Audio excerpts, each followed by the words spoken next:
Vamos falar sobre algumas propriedades e alguns tipos de funções. E para começar, vamos falar sobre um problema motivador que vai analisar o movimento de um drone. Então imagina que você tenha um pequeno drone de brinquedo que é lançado verticalmente. Então sua altura h em metros após t segundos é dada aproximadamente pela função h de t igual a menos 5t² mais 20t. E esse t ele varia de 0 até 4. Então esse zero aqui significa o instante inicial, quando você lança o drone para cima, e aí o 4 aqui representa o tempo final do movimento do drone. E um outro dispositivo sobe com a altura dada por g de t igual a 5t, para t maior ou igual do que zero. Então nosso objetivo é analisar esses movimentos aí que esses dois dispositivos irão fazer. Então nós queremos analisar a trajetória do drone, h de t, se essa trajetória possui alguma simetria em relação ao seu ponto mais alto, em que intervalos de tempo a altura do drone h de t está aumentando e em quais está diminuindo, como o comportamento da altura do drone h de t se compara com o comportamento da altura do dispositivo g de t. Então é isso que nós queremos responder ao final dessa aula. Então vamos primeiro começar a falar sobre algumas propriedades que algumas funções possuem.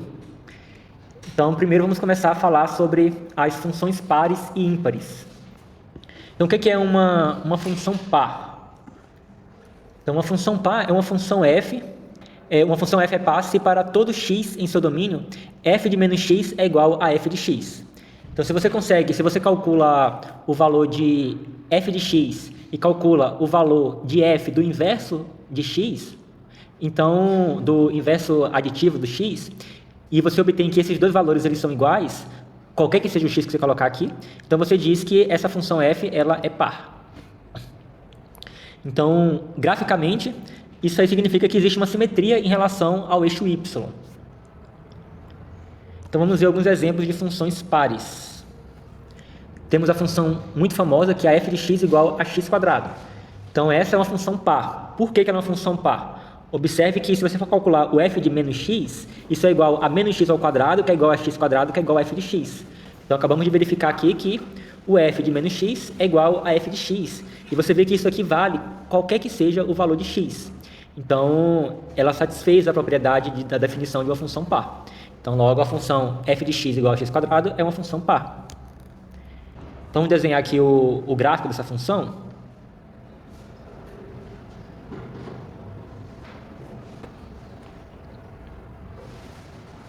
Então, olha só o que acontece. Como é que a gente consegue perceber que ela é uma função par olhando para o gráfico? Vocês conseguem perceber uma simetria com relação ao eixo vertical? Se eu rotacionar ela aqui, você observa que o formato fica a mesma coisa, não muda nada. Então, você observa que você tem uma simetria com relação ao eixo vertical y. É como se isso aqui fosse um espelho, e aí tudo que acontece no lado de cá acontece também do lado de cá. Um outro exemplo de uma função par é a função trigonométrica f de x igual a cosseno de x, pois o f de menos x é igual ao cosseno de menos x, e cosseno de menos x é igual ao cosseno de x, que é igual ao f de x. Então, você observa que o f de menos x é igual a f de x, satisfazendo a definição de uma função par. Então, essa função aqui também é uma função par. Então, vamos desenhar aqui o gráfico dela, que aí você olhando para o gráfico, você consegue perceber isso melhor. Então, vamos desenhar aqui o eixo x, o eixo y e o gráfico da função cosseno. E você consegue ver graficamente aí a simetria com relação ao eixo x? Se a gente rotacionar ela aqui, você percebe que fica a mesma coisa, com o mesmo formato. Um outro exemplo é a função f de x igual a módulo de x. O que essa função faz? Ela pega um valor x e calcula o seu módulo. Então, por exemplo, se o x for positivo, por exemplo, 4, o f de 4 é o próprio 4, porque o módulo de 4 é 4. Agora, se for um valor negativo, por exemplo, menos 4, então o módulo de menos 4 é 4. Então, o f de menos 4 é 4, positivo. Então, para a gente verificar que ela é uma função par, a gente calcula o f de menos x, que é igual ao módulo de menos x, que é igual ao módulo de x, que é igual ao f de x. Então, você observa que o módulo de menos x é a mesma coisa que o módulo de x, Então, você tem que isso é igual a isso aqui, ou seja, é uma função par. Vamos desenhar o gráfico dela. O gráfico dela é tipo um V. Então, esse é o gráfico do módulo de x. E aí, se a gente inverter ela aqui com relação ao eixo vertical, você vai ver que ela tem o mesmo formato, ela não vai mudar.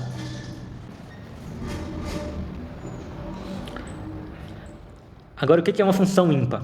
Aí tem pessoas que falam assim, uma função ímpar se ela não for par, ela é ímpar, né? Porque quando a pessoa está trabalhando com números naturais, aí você fala assim, um número natural, ele é par, né? Se ele é divisível por 2, e ele é ímpar se ele não for par. Mas só que com funções, esse conceito de par e ímpar não é bem assim. E vai existir funções que não é nem par e nem ímpar. Então, tem funções que não é nenhum nem outro.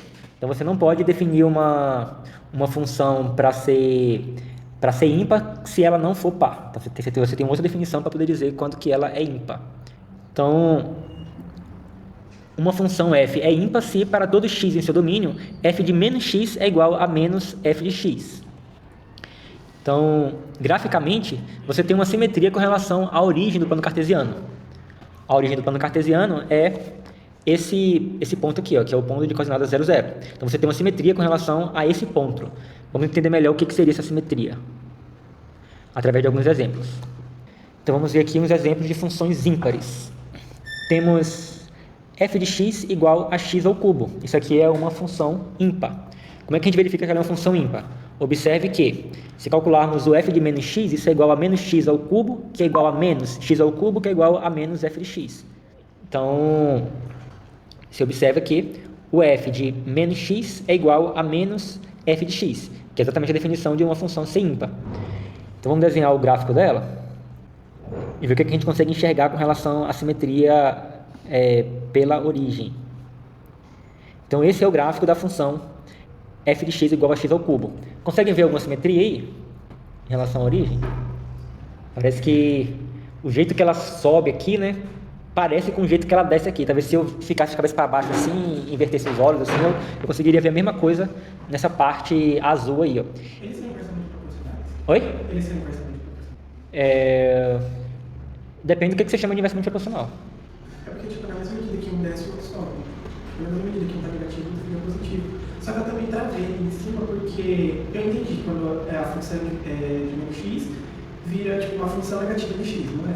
Que é porque, mesmo se o número ele for elevado 3 vezes, ele vai multiplicar com o fator negativo dele. Só estou tentando entender melhor o desenho. Um jeito de você entender, ou de você ver essa simetria através do gráfico, é se você fizer um tipo de rotação. Aí, olha só o que vai acontecer. Deixa eu só ver uma coisa aqui.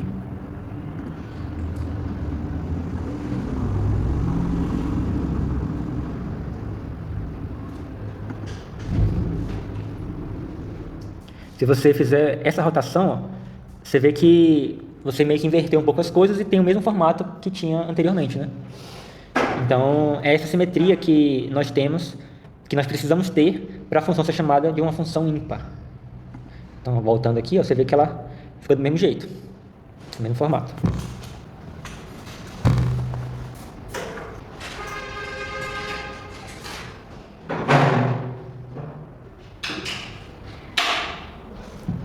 Então, exemplo, se x fosse 3, para saber se a função é ímpar, faria o f de menos 3 tem que ser igual a menos f de 3? Isso, exatamente. Ou seja, então ela é ímpar porque menos 3 é igual a menos 3, no caso dessa função. Não, aí no caso seria, você faria o f de 3 e o f de menos 3. Aí no caso você teria que pegar o 3 e elevar ao cubo, que dá 27. Então assim, o 3 elevado ao cubo dá 27, e o menos 3 elevado ao cubo dá menos 27. Então você observa que um é o inverso, é o simétrico aditivo do outro, o resultado. Então ela é ímpar. Então vamos ver um outro exemplo de uma função ímpar. O f de x igual a seno de x. Então por que o f de x igual a seno de x ele é ímpar? Pois o f de menos x, que é igual a seno de menos x, é igual a menos seno de x, que é igual a menos f de x. Então, observe que eu obtive exatamente isso. O f de menos x é igual a menos f de x. E vamos desenhar aqui o gráfico, para a gente tentar visualizar essa simetria com relação à origem.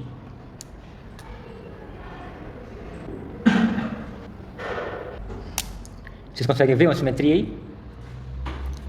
Se a gente rotacionar isso daí, que nem a gente fez com a função, com o gráfico da função f de x igual a x ao cubo, o que a gente vai obter? Observe que tem o mesmo formato. Então, isso que significa essa simetria com relação à origem. Se fizer essa rotação aqui de 180 graus, você vai ter um gráfico que vai ter o mesmo formato.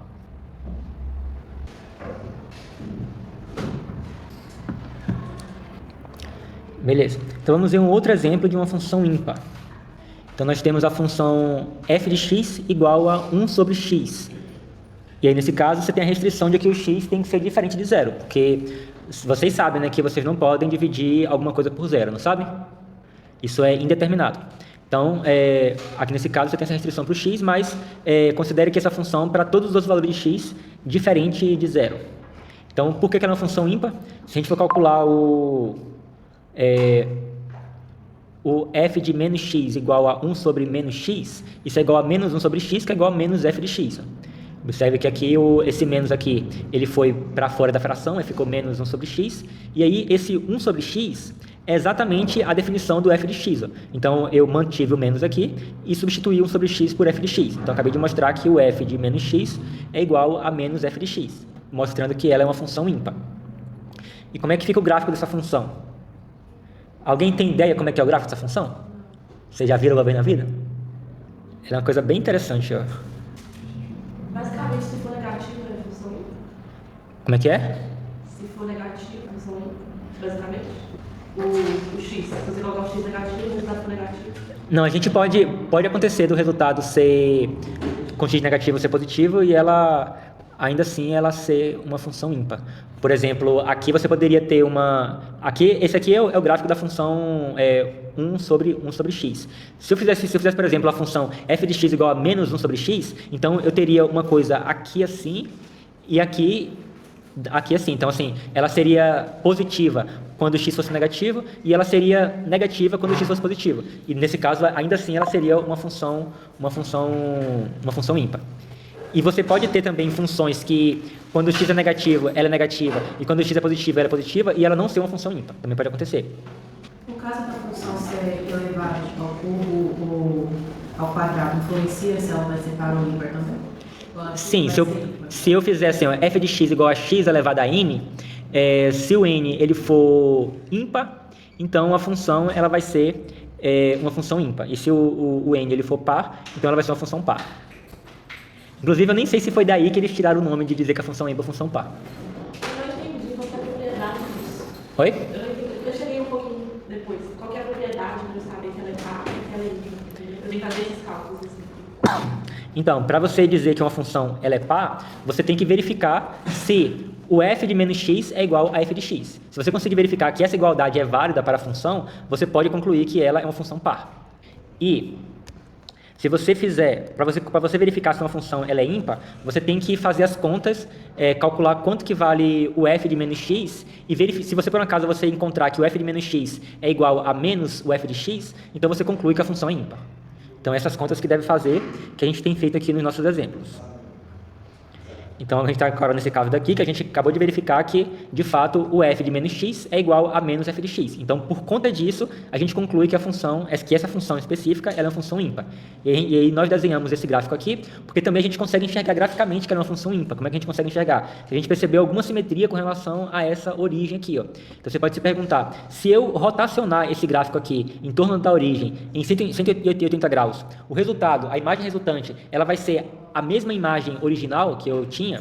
Então vamos fazer esse teste aqui, vamos rotacionar esse gráfico aí, e aí você percebe que ela vai ter o mesmo formato que ela tinha antes. Eu apenas diferenciei essas cores aqui para vocês conseguirem perceber aqui, né, que isso aqui era a parte que estava aqui embaixo e isso aqui era a parte que estava aqui em cima, mas você vê que eles têm exatamente o mesmo formato. Então a gente consegue ver também graficamente que ela é uma função ímpar. A gente pode falar que f de menos x sempre será igual a menos f de x, independente do valor que tiver dentro dessa função. Como é que é? A gente pode falar que gritaria f de menos x sempre vai ser igual a menos f de x, independente do valor que vai dar? No caso, para essa função, a gente concluiu isso. Mas, tipo, vamos supor que ele já tem o valor de x e Peraí, como é que é? É porque o valor que está ali é 1 sobre x. Aham. E ali está f de menos x, que no final conclui vai ser menos f de x. Ou igual ali. Independente se o valor de x ou o valor de 1 mudar, a gente pode pensar que sempre vai ser um resultado negativo. Não, tipo assim, na verdade, o você ter menos aqui não significa que esse número é negativo. Porque, por exemplo, se o f de x for, por exemplo, menos 1, então eu vou ficar com menos 1 que vai dar mais 1. Isso aí tirou essa dúvida? Mas no caso, o 1 ele não pode mudar. Oi? O 1 ele não pode mudar. Ou ele muda. Você fala isso daqui? O numerador. Não, é que aí aqui no caso a função ela transforma o x, né? Então assim, o que você colocar aqui dentro do parêntese, você vai colocar aqui no denominador. Então, por exemplo, o f de 2 é 1 sobre 2, o f de 1000 é 1 sobre 1000, o f de 3 é 1 sobre 3. Beleza? Então a função ela transforma, é como se fosse uma máquina que você pega um número qualquer que eu estou representando pela letra x, aí eu jogo na máquina, aí ela vai transformar em um outro número que vai ser 1 sobre esse número. Por exemplo, o número 2 vai ser transformado no número 1 sobre 2, que é 0,5. E aí uma coisa que eu falei agora há pouco é que muitas funções elas não são nem pares nem ímpares. Por exemplo, a função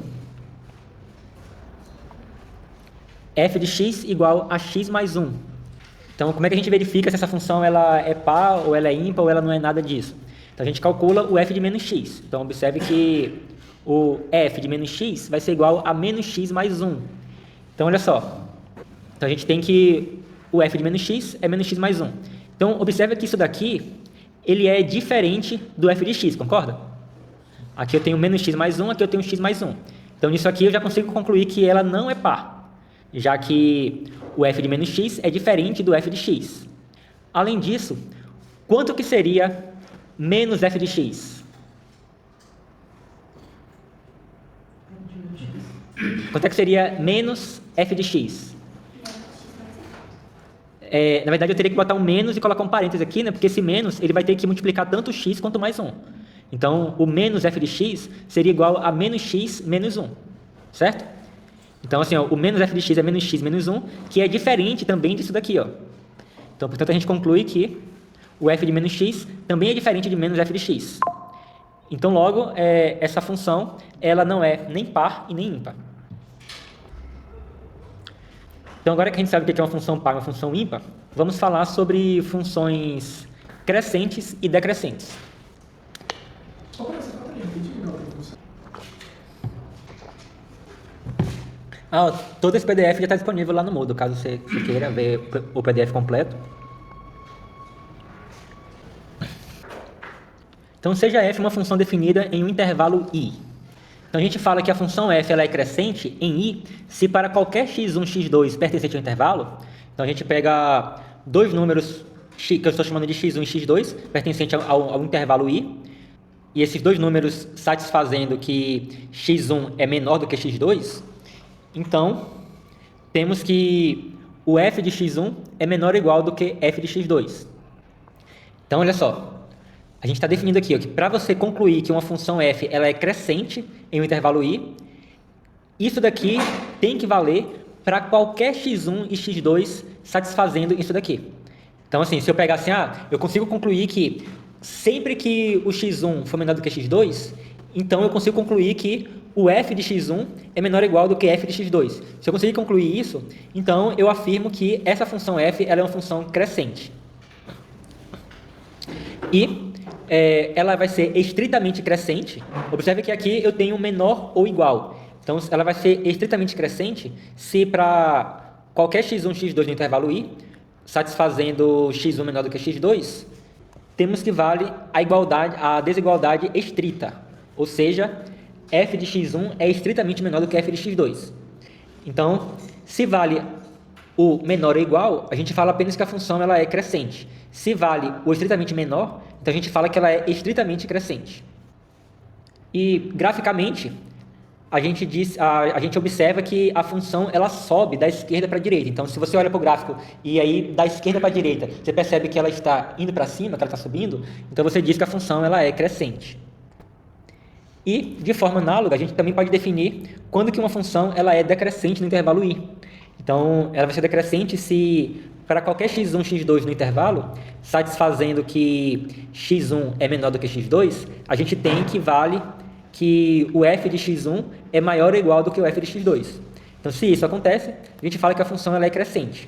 E ela vai ser estritamente decrescente no intervalo i, se para qualquer x1, x2 no intervalo i, satisfazendo que x1 é menor do que x2, temos que o f de x1 é maior do que f de x2. E, graficamente, a gente tem que... Você observa que ela desce da esquerda para a direita. Então, se você olha para ela aqui, você percebe uma coisa que está descendo. Então, até você olhar para o gráfico, você consegue perceber mais fácil se ela é crescente, se ela é crescente ou decrescente do que fazer essas verificações aqui dessas desigualdades. Então a gente sabe que ela é crescente quando ela tem um crescimento contínuo, né? Se você fosse colocar isso no gráfico do crescente, do estritamente crescente, ela iria direto. Se fosse só do crescente normal, ela ia crescer, parar um pouco, crescer, parar um pouco.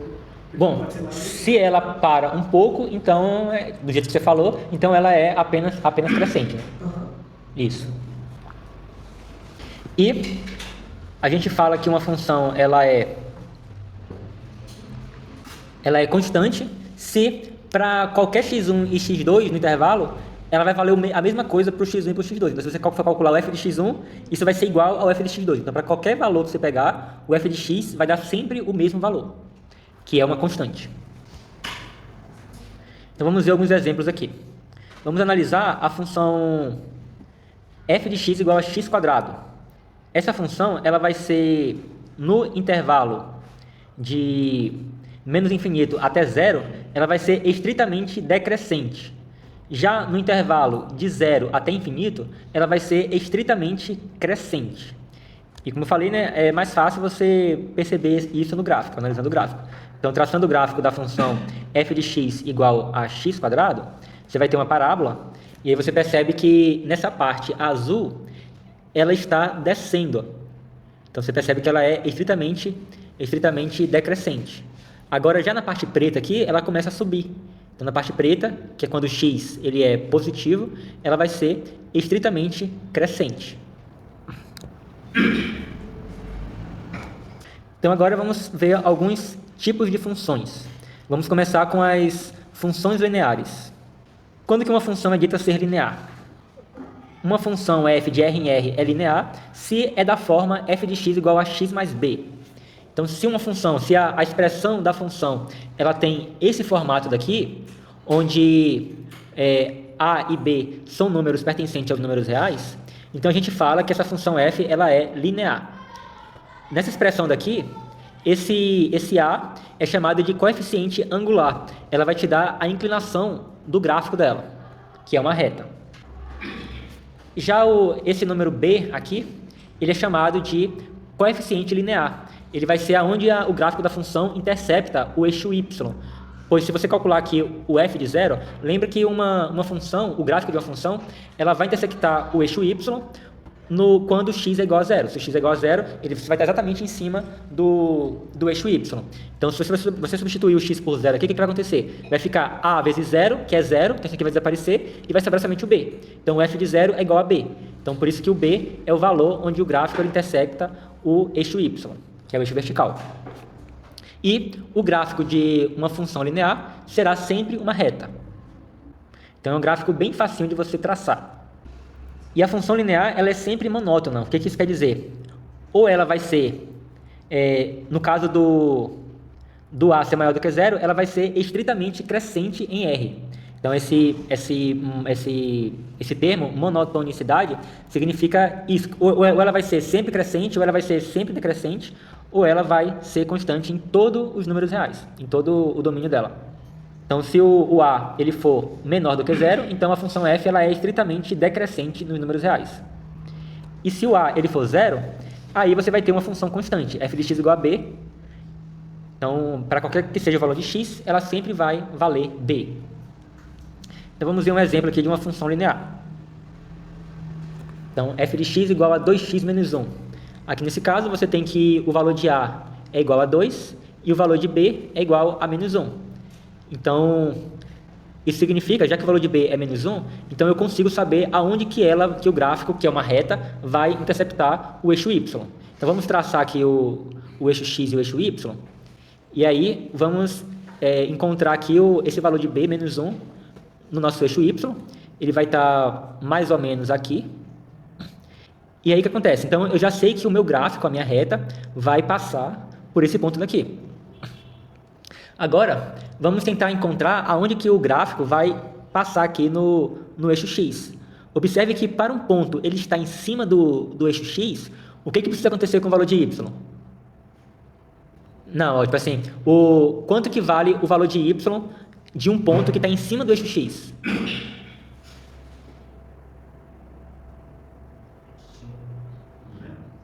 Vale 0, né? Então aqui, ó, como é que você identifica o valor de y de um ponto? Se você tiver um ponto aqui, você olha nessa direção do ponto aqui até o eixo y. Então você vai ver que número que está aqui. Se eu estou em cima do eixo x, e aí eu olho aqui em direção ao eixo y, eu vou parar bem aqui, ó, e aqui seria o equivalente ao y0. Acima disso aqui o y é positivo, abaixo o y é negativo. Então, exatamente aqui é o y igual a 0. Então, qualquer ponto que estiver em cima do eixo x, o valor de y vai ser 0. Assim como qualquer ponto que estiver em cima do eixo y, quanto que vai valer o valor de x? Vai valer 0, pelo mesmo motivo. Então, se eu quero encontrar aonde que o gráfico vai tocar o eixo x, então basta eu ver qual é o ponto que pertence ao gráfico cujo y é igual a 0. Então, como é que eu faço isso? O valor de y do gráfico de uma função é o valor do f de x. Então, eu faço o f de x igual a 0. Então, eu faço 0 igual a 2x menos 1. Então, eu preciso encontrar qual é o valor de x que, ao substituir aqui, essa expressão vai dar igual a 0. Então, qual é o número que multiplicado por 2 e depois eu faço menos 1, eu obtenho 0? Alguém sabe dizer? 1/2, né? Então, basta você ver, tipo assim, para isso aqui dar 0, então eu tenho que o 2x tem que valer 1, que vai ficar 1 menos 1 igual a 0. E para o 2x ser igual a 1, então qual é o número que multiplicado por 2 que dá 1? Vai ser a metade de 1, que é meio. Então, o valor de x para o qual o y é igual a 0 é x igual a meio. Então, com isso, eu já sei aonde que o gráfico vai interceptar o eixo x. Vai interceptar o eixo x quando x ele for igual a meio. Então, eu sei que o meu gráfico ele vai passar por esses dois pontos. E aí, uma vez que eu conheço dois pontos de uma reta, então é fácil agora traçar a reta, né? Basta eu traçar aqui uma reta nessa direção aqui que passa por esses dois pontos. Então, eu vou ter esse gráfico daqui. Então, esse vai ser o gráfico da minha função linear f de x igual a 2x menos 1. Beleza? Bora ver um outro exemplo. Fazer agora o g de x igual a menos 3x mais 4. Nesse caso, eu tenho que o a é igual a menos 3 e o b é igual a 4. Então, vamos tentar agora traçar o gráfico dessa função daí. Então, eu vou traçar aqui primeiro os meus eixos x e y. E aí, eu já sei aonde que a função vai interceptar o eixo y. No 4, né? Então, eu vou identificar aqui o 4 no eixo y. E aonde que a função intercepta o eixo x? Vai ser x igual a 4 sobre 3. Se vocês concordam? Que eu vou multiplicar aqui, eu botar um 4 sobre 3 aqui. Esse 3 vai cancelar com 3 do denominador. Então, vai ficar menos 4 mais 4, que é igual a 0. Então, vamos traçar aqui o x igual a 4 sobre 3. E aí, agora, eu sei que a minha função ela vai passar por esses dois pontinhos aqui. Ó. Então, agora que eu tenho dois pontos do meu gráfico, que é uma reta, basta eu traçar a reta. Então, esse vai ser o gráfico da função g de x igual a menos 3x mais 4. Então, agora, vamos falar sobre um outro tipo de função. Então, agora a gente falou sobre a função linear. Vamos agora falar sobre as funções polinomiais. Quando que uma função ela é polinomial? Uma função f de RR é dita ser polinomial se ela é da seguinte forma. F de x igual a an vezes x elevado a n, mais an menos 1 vezes x elevado a n menos 1, mais reticência, mais a1 vezes x, mais a0. Então, que monte de letra é essa, pelo amor de Deus? Esse an menos 1, etc., a1, a0, isso tudo são constantes. Isso pode ser qualquer número que você quiser, mas ele vai ficar fixo. E aí, o x aqui é a nossa variável. Então, a depender do valor de x, você vai realizar essas potências, esses produtos, essas somas, e vai obter um número no final disso tudo aqui. Então, esses a's, aí, A1, A2, etc., é um número pertencente aos números reais, e esse n aqui é um número natural qualquer. Então, se uma função, a expressão da função, ela tem esse formato daqui, a gente fala que ela é uma função polinomial.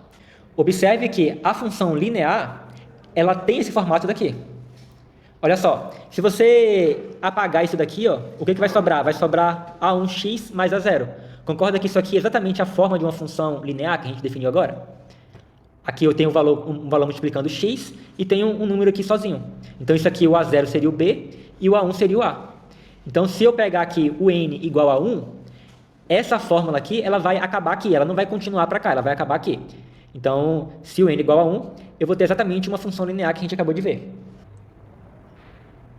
Quando você tem uma função polinomial, a gente classifica a função polinomial de acordo com o seu grau. E aí o grau do polinômio, ele vai ser justamente a maior potência que aparece no x, né? Desde que o an seja diferente de zero. E nós temos também uma coisa importante numa função polinomial, que é o coeficiente líder, que vai ser o valor que acompanha o x elevado a n, que é o maior grau. Então vamos ver alguns exemplos aqui de funções polinomiais. Então, primeiro, uma das funções polinomiais mais simples de todas, que é uma função constante. Então, isso aqui é um exemplo de uma função polinomial cujo grau é igual a zero. Então, aqui, né, voltando aqui para a nossa expressão aqui, é como se a nossa expressão acabasse aqui, ele tivesse somente esse termo aqui, ó. Então, tudo isso aqui iria desaparecer, iria ficar somente o a zero. Então, isso aqui, nesse caso, você teria uma função polinomial de grau igual a zero. f de x igual a 2x mais 1. Então, aqui nós temos uma função linear, que, como eu acabei de observar, ela é também uma função polinomial. E qual é o grau desse polinômio? É igual a 1, né? Porque aqui a maior potência do x aqui é 1. Então, isso aqui ele tem grau igual a 1. E a função f de x igual a x² menos 3x mais 2. Ela tem o grau 2, né? Porque a maior potência é o 2. Agora a função... e só uma observação, que, por exemplo, nesse polinômio daqui, né? O A0 é 2, o A1 é menos 3 e o A2 é 1. Nesse caso daqui, o A0 é 1 e o A1 é 2. E aqui você só tem somente o A0, que é o 7. Agora vamos ver uma outra função aqui. f de x igual a x ao cubo menos x. Qual é o grau dele? 3, né? Que a maior potência é o x ao cubo. Então isso aqui ele tem grau 3. Nesse caso aqui, quem é o A0 dessa função aqui?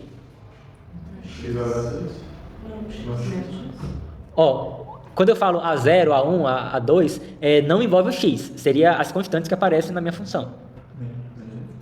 É zero, né? Conseguem ver por que é zero? Porque quem é que é o A0? O A0 é o valor que aparece sem x, sem o x. E observa que aqui, ó, você não tem nada aparecendo sem o x. Tudo tem x aqui. Então isso aqui é como se você tivesse aqui, ó, mais um zero aqui. Então por isso que o A0 é igual a zero. E quem é o A1? Menos 1, né? Observe que tem um menos aqui, então o valor que acompanha o x é menos 1. E quem é o A2? O A2 é o valor que acompanha o x², né? Então, como o x² não está aparecendo, então significa que o A2 é zero. E o A3? Oi? O A3 é 1, que é o valor que acompanha o x ao cubo. Ô, professor, volta lá na edição, então. Isso aqui? Isso. O AN, esse número que aparece, o N que aparece embaixo, eu não entendi muito bem. Não, é porque isso aqui é uma fórmula bem genérica, porque, por exemplo, a depender do N aqui, né, você pode... nesse caso daqui, por exemplo, você teria somente o A0. Então, o N seria igual a 0, que é onde acaba. Nesse caso daqui, você teria o A0 e o A1. Então, o N seria igual a 1, porque você vai até o 1. Nesse caso daqui, o N seria igual a 2, porque você tem até o A2. Você tem o A0, A1 e o A2. Nesse caso daqui, o N seria 3, porque você tem até o A3. Você tem o A0, que a gente viu que é 0, o A1, que é menos 1, o A2, que é 0, e o A3, que é 1. Entendeu? Então, a depender do grau do polinômio, você vai ter que esse valor de n é exatamente o grau do polinômio. O N é o coeficiente. Oi? O N é o coeficiente. O n é o grau do polinômio. Agora, o AN é o coeficiente do elemento com a maior potência. Beleza? O N menos 1, como a gente poderia representar? Não, por exemplo, nesse caso daqui, como o AN é igual a 2, então, se o n é 2, quanto é que é o n menos 1? É 1, exatamente. Então, nesse caso daqui, como o n é 3, então quem é o n menos 1? Oi? Se o n é 3, quanto é que é o n menos 1? 2. Exatamente. Então, assim, isso aqui de cima é uma forma genérica de você representar todos os casos possíveis. Então, aqui, por exemplo, se por acaso o n for 10, então aqui eu vou ter um polinômio de grau 10, eu vou ter x elevado a 10, então isso aqui seria o a10 vezes x elevado a 10, aí aqui seria o a9 vezes x elevado a 9, então isso aqui é uma forma geral de você conseguir representar qualquer polinômio de qualquer grau. Só. Então aquele A, o x é porque o x teoricamente está elevado a 1. Exatamente. Ah, tá. Beleza? E esse a0 aqui, ó, você pode imaginar que um x elevado a 0 e qualquer número elevado a 0, no caso seria 1. Então aí vai ficar a0 vezes 1, que é igual ao próprio a0. Então por isso que é o 0 aqui. Que é como se fosse o x elevado a 0. Beleza? Ok, entrei na internet. Então agora que a gente falou sobre funções polinomiais, vamos falar sobre as funções potências. Então uma função potência é uma função que tem um formato f de x igual a x elevado a a, onde a é uma constante real. Então sempre que você tem uma função desse tipo daqui, você tem uma função potência. Então vamos ver alguns casos comuns desse tipo de função. Então se essa potência a aqui, ele for um número n, sendo que n é um inteiro positivo, então se n ele é par, você vai ter x quadrado, x à quarta, e aí no caso a função f vai ser uma função par. E aí o gráfico dela é semelhante ao gráfico da função f de x igual a x quadrado. Então se o a ele é um número inteiro positivo e ele é par, então, e o n é par, então a função f é uma função par. Ou seja, o f de menos x é igual ao f de x. Ela tem uma simetria com relação ao eixo vertical y. Por outro lado, se por um acaso esse número inteiro n ele for um número ímpar, então você vai ter x ao cubo, x à quinta, etc. E aí a sua função ela vai ser ímpar. E o gráfico dela vai ser semelhante ao gráfico da função f de x igual a x ao cubo. Então vamos traçar aqui o gráfico da função f de x igual a x quadrado. Então isso aí é uma parábola, é o gráfico da função f de x igual a x quadrado. E aí como é que seria o gráfico da função f de x igual a x à quarta? Seriam bem parecidos, só que ela vai ser um pouco mais achatado aqui perto da origem e ela vai crescer mais rápido quando ela se afasta aqui do zero. Então você vai ter uma coisa mais ou menos assim. Ó. Então esse é o gráfico da função f de x igual a x à quarta. E o f de x igual a x à sexta, então você vai ter uma coisa ainda mais achatada aqui. Você observa que o y igual a x à quarta, né? Você tem que, aqui, né, perto do zero, ele é um pouco mais achatado aqui, né? Mas aí quando ela sai de perto do zero, né, ela cresce mais rápido. Por exemplo, nesse ponto daqui, ó, enquanto o x quadrado ele ainda está nessa altura, o x à quarta já está cá em cima. Agora, o x à sexta vai ser algo muito parecido, só que vai ser ainda mais achatado aqui e vai crescer ainda mais rápido do que o x à quarta. Então, você vai ter esse gráfico daqui. Então, esse é o y igual a x à sexta. Agora, vamos estudar aqui, analisar aqui o y igual a x ao cubo. Então, você vai ter esse gráfico aqui, que vai ser o y igual a x ao cubo, que a gente desenhou já em momentos anteriores da aula. E aí, o y igual a x à quinta vai ter mais ou menos o mesmo formato, só que ela vai ter a mesma particularidade que a gente viu aqui nessa função. Ela vai ser mais achatada aqui perto do zero, e quando ela se afastar do zero, ela vai crescer mais rápido. Então, nesse ponto daqui, ela vai estar mais cá em cima. E de modo semelhante, nesse ponto daqui, ela vai estar mais cá embaixo. Então, vamos traçar aqui o gráfico da função y igual a x à quinta. E a função y igual a x à sétima vai ser algo parecido. Vai ter esse gráfico daqui.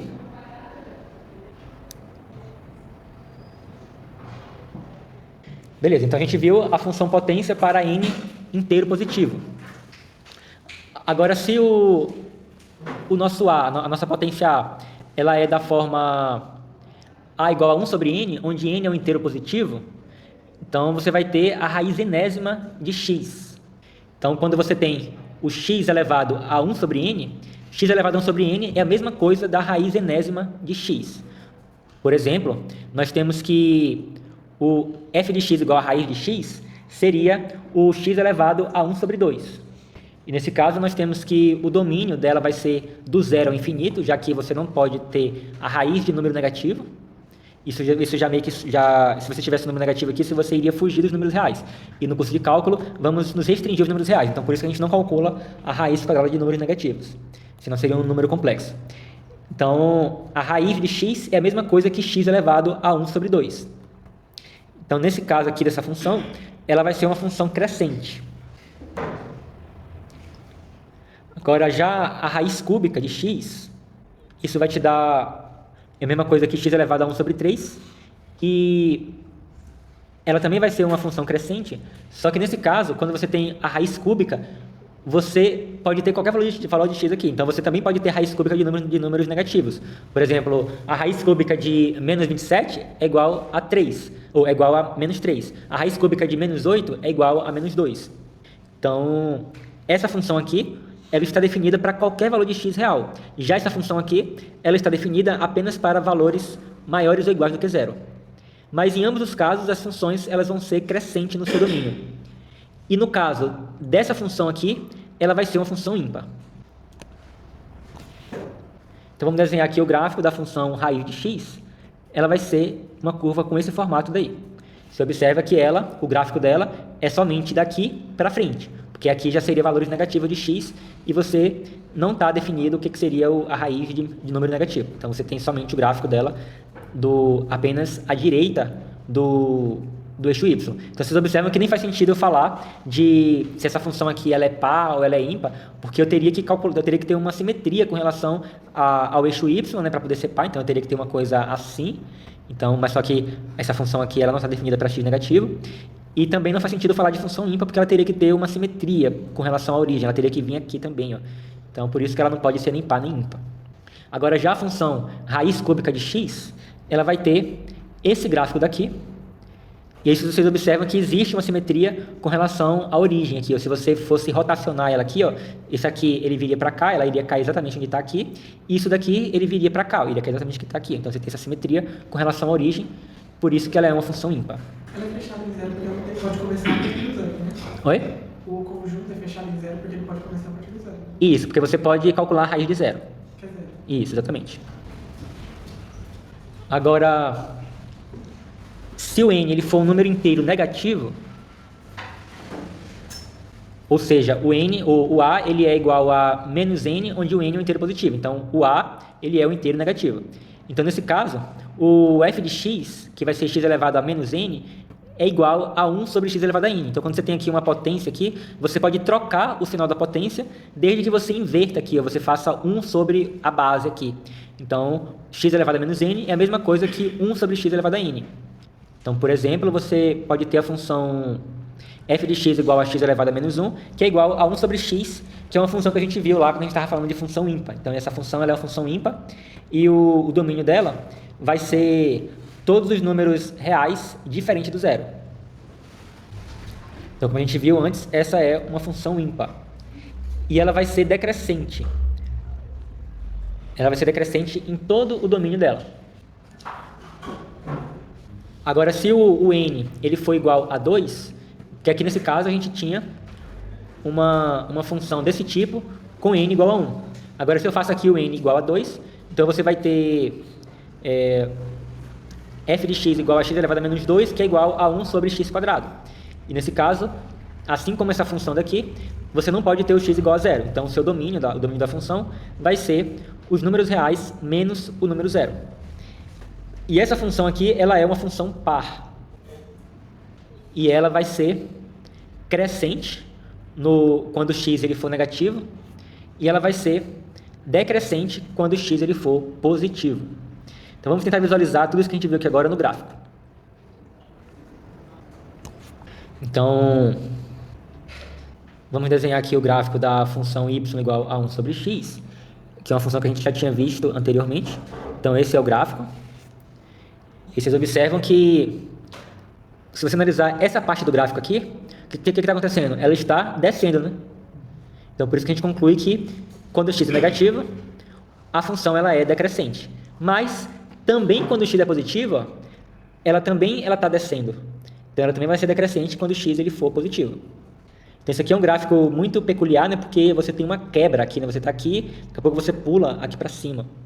Então, isso aqui se dá porque ela não está definida aqui no x igual a zero. Você não pode calcular 1 sobre 0.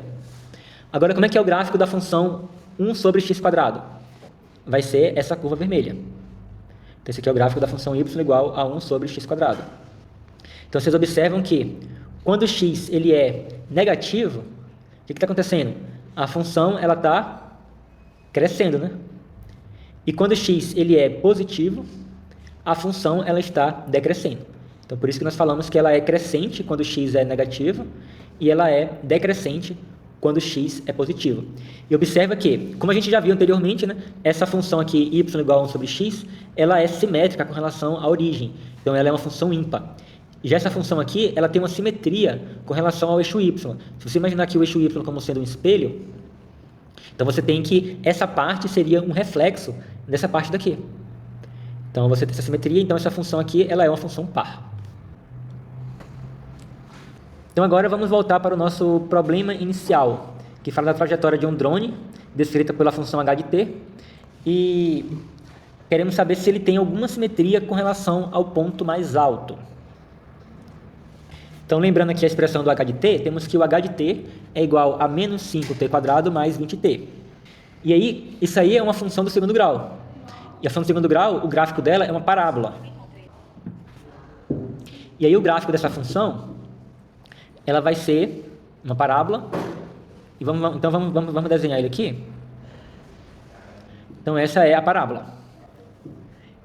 Então, observa aqui qual é o ponto mais alto. Então, observa que esse gráfico aqui, ele descreve a trajetória do drone. Então, quando é que o drone atinge o ponto mais alto? Ela atinge o ponto mais alto nesse ponto daqui. Vocês conseguem ver uma simetria com relação a esse ponto? Então, se você traçar uma reta aqui, ó, você pode pensar nessa reta aqui como sendo um espelho, ó, que o que acontece aqui é espelhado no lado de cá. Então, a resposta é sim. Então, existe uma simetria com relação ao ponto mais alto do drone. Então, podemos traçar aqui, vamos encontrar aonde que o drone atinge o ponto mais alto. Esse ponto daqui é chamado de vértice da parábola. Então, nós temos aqui como a função aqui ela depende da variável t, né? Então, aqui nós temos o eixo t e nós temos aqui o eixo h.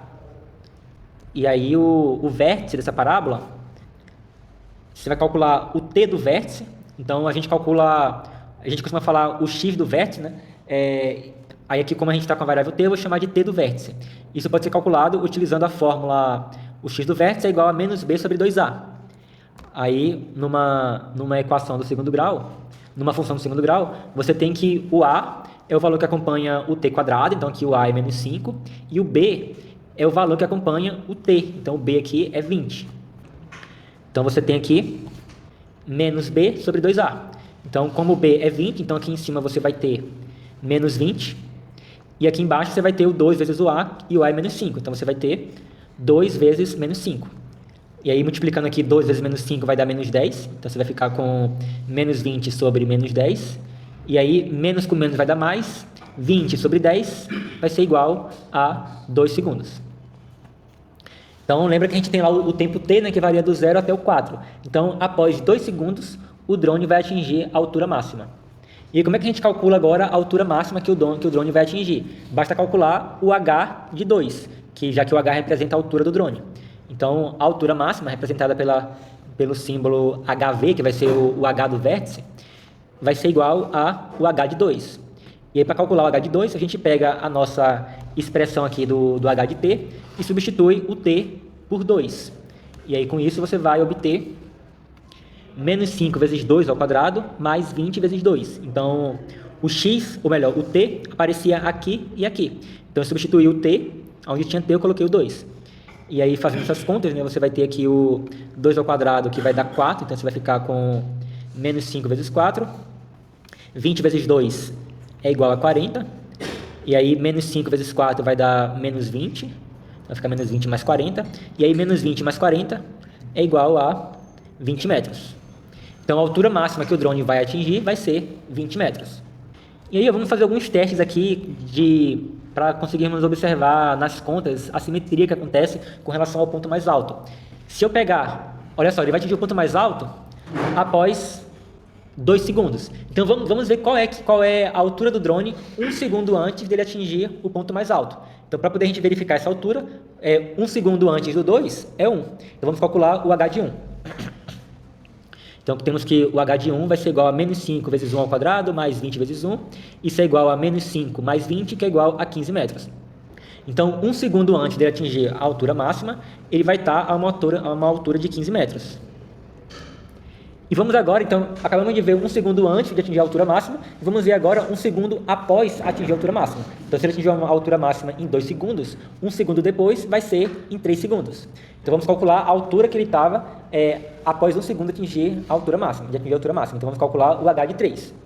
Então, o h de 3 vai ser igual a menos 5 vezes 3 ao quadrado, mais 20 vezes 3. Isso vai dar, fazendo o 3 ao quadrado aqui vai dar 9, 20 vezes 3 vai dar 60, então isso aqui vai ficar igual a menos 5 vezes 9 mais 60. E aí o menos 5 vezes 9 dá menos 45, então vamos ficar com menos 45 mais 60, e isso é igual a 15 metros. Então, observe que 1 segundo antes e 1 segundo depois de atingir a altura máxima, a altura dele é exatamente a mesma. Então, isso aqui é meio que o nosso indicativo de que, de fato, existe uma simetria com relação à altura máxima que o drone irá atingir. Então, a resposta agora oficial, né? Sim, né? A trajetória é simétrica em relação à reta vertical ter igual a 2 segundos. Então, existe uma simetria aqui do ponto mais alto que o drone atinge. Agora vamos responder a seguinte pergunta. Em que intervalos de tempo a altura do drone H de T está aumentando e em quais está diminuindo? Então, em qual momento que o drone está subindo, em qual momento que o drone ele está descendo? Então, temos que analisar aonde que a função H de T ela é crescente e aonde que ela é decrescente. Então, a gente sabe que, a gente viu na parábola lá, que a função H de T, ela vai crescer, né, ela vai subir até o ponto mais alto e depois ela vai descer. E esse ponto mais alto é no T do vértice, que é igual a 2 segundos. Então, o nosso intervalo de crescimento vai ser o intervalo de 0 a 2 segundos. Então, no intervalo de 0 a 2 segundos, a função ela vai ser crescente. Então, a altura do drone vai estar aumentando. Por outro lado, a função H de T ela é decrescente a partir do tempo de 2 segundos, até o tempo 4 segundos, que é o fim do movimento que a gente está considerando. Então, vamos ter um intervalo de decrescimento do 2 até o 4. E outra pergunta é: como o comportamento da altura do drone H de T se compara com o comportamento da altura do dispositivo G de T? Então, lembrando que o G de T é dado por G de T igual a 5T. Então, observe que esse G de T ela é uma função linear com A igual a 5. Então, observe que o A ele é um número positivo. Então, significa que o G de T ele é uma função crescente, né? Então, a gente viu que a função linear, se o A é positivo, então ela vai ser estritamente crescente para todo T maior ou igual do que 0. Então, fazendo a comparação, temos que o H de T, que é o drone, ele vai ter um crescimento inicial que diminui até parar em T igual a 2, seguido de um decrescimento. Então, ela não é monotônica em todo o seu domínio de 0 a 4. Então, uma hora ela cresce, outra hora ela diminui. Agora, já o dispositivo, que é o G de T, ele vai ter um crescimento constante. Então, ele vai ser estritamente monotônica, ele vai ser estritamente crescente para T maior ou igual do que 0. E aí, é melhor a gente visualizar isso num gráfico. Então, vamos traçar aqui um gráfico. Só um segundo. Então, vamos traçar a nossa parábola, que é o nosso H de T. E vamos traçar o gráfico da nossa função G de T, que é uma reta. Então, ela vai ser essa reta daqui. Então, observe que, inicialmente, né, eles começaram a subir no mesmo momento, só que o drone começou a subir mais rápido. Então, aqui, ó, em todo esse momento aqui, ó, o drone vai estar mais alto do que a função G de T. Mas aqui o drone atingiu o ponto mais alto. Nesse momento aqui, que é o tempo 2 segundos, o dispositivo G de T, ele ainda estava nessa altura aqui, ó. Mas ele continuou crescendo, enquanto que o drone agora começou a decair. Aí vai chegar nesse momento daqui, ó, que ele vai estar exatamente na mesma altura. Então, nesse momento aqui, o dispositivo G de T, ele vai estar crescendo e o drone vai estar caindo. Então, nesse momento, vai acontecer isso aqui, ó. Vai estar o dispositivo aqui, o drone aqui, e eles vão cruzar aqui, vão passar um para cima e o outro para baixo. Então, agora aqui o drone continuou caindo e o dispositivo de T continuou subindo. Então essa forma aqui é muito mais interessante de você conseguir visualizar o que está acontecendo. Então por isso que gráficos é muito importante. Você consegue apenas com um único olhar ver o que vai acontecer em todo o momento. Então é muito mais fácil, porque eu particularmente, eu olhando apenas para as expressões, g de t igual a 5 vezes t e h de t igual a menos 5t² mais 20t, eu não faço a mínima ideia quando que eles vão meio que se encontrar. Agora, uma vez que eu traço os gráficos, você consegue, com um simples olhar, você consegue perceber tudo o que vai acontecer. Então, onde que um vai atingir o valor máximo, o valor mais alto, quando que vai começar a decrescer, quando que eles irão ter a mesma altura.